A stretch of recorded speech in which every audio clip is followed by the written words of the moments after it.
डीडवाना से माफ कीजिएगा, बड़ी खबर जोधपुर से आ रही है। यहां पर साध्वी प्रेम बाईसा की मौत के मामले में जांच के लिए एसआईटी का गठन किया गया है। आपको बता दें कि एसीपी छवि शर्मा की अगुवाई में यह एसआईटी गठित की गई है जो इस पूरे मामले की जांच करेगी। 3 सदस्यीय एसआईटी टीम है।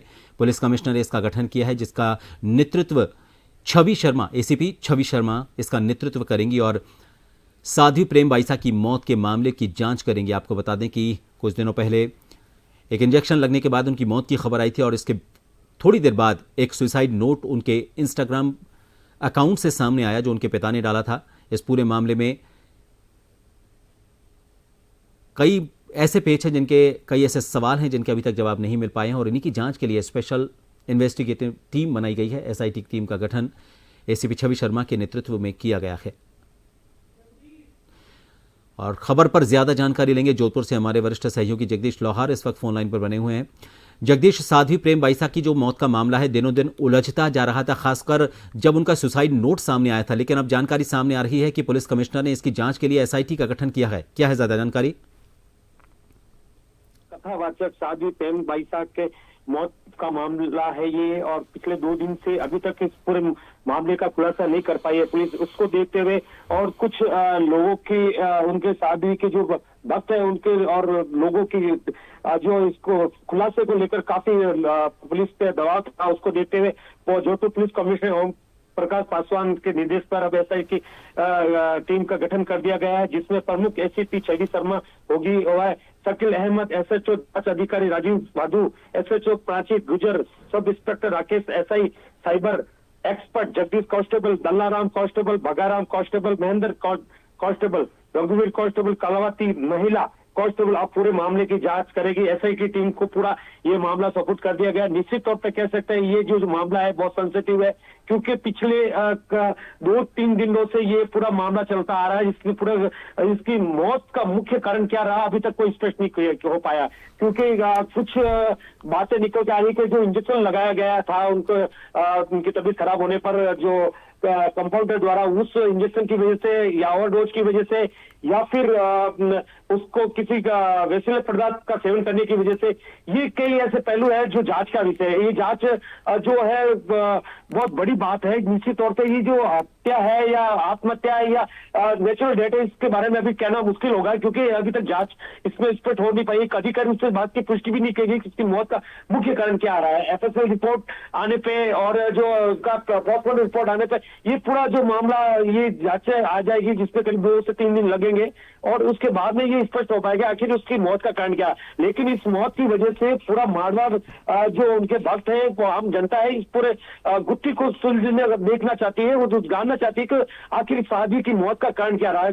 क्या उसको ब्लैकमेल किया जा रहा था जिससे उसने सुसाइड कंटेम्प्ट किया या फिर उसको जहर देके मार दिया गया या फिर लापरवाही के चलते जो इंजेक्शन लगाया गया है उसके ओवरडोज की वजह से उसकी मौत हुई है। ये ऐसे सवाल है जिनका जवाब अभी तक मिला नहीं है। पुलिस भी इस पूरे मामले को लेकर गंभीरता से है और इस गंभीरता को देखते हुए पुलिस कमिश्नर ने एसआईटी टीम का गठन किया है जिसमें संबंधित अधिकारी इस पूरे मामले की जांच करेंगे। जी बिल्कुल जगदीश, कई सवाल हैं जो अभी तक अधूरे हैं। सुसाइड है या फिर गलत इंजेक्शन लगने की वजह से या फिर इलाज के दौरान उन्होंने खुद इंजेक्शन अपना लगवाया था क्योंकि उसी अस्पताल में वो अक्सर जब भी बीमार पड़ती थी तो उसी प्रेक्षा अस्पताल में ही जाया करती थी। और दूसरी एक और खास बात, उनके पिता ने जो सुसाइड नोट उस सोशल प्लेटफॉर्म पर डाला था, उनके सोशल प्लेटफॉर्म पर डाला था, वो उनके पास कहां से आया, पहले क्यों वो जानकारी नहीं दी गई उनकी तरफ से, ये कई सारे सवाल है। खैर, क्या कोई इस पूरे मामले को लेकर जिस तरह की लोगों की भावना जुड़ी हुई है, जिस तरह से पूरा मामला 2021 से लेकर और अभी तक चला आ रहा है, क्या कोई समय सीमा निर्धारित की गई है? क्योंकि लोग उद्वेलित भी हैं और जल्द से जल्द इस मामले का जो पहलू है, सही पहलू है, वो सामने आने की इंतजार में है। क्या उस एसआईटी टीम को कोई एक टाइम फ्रेम दिया गया है, कोई समय सीमा तय की गई है उसकी?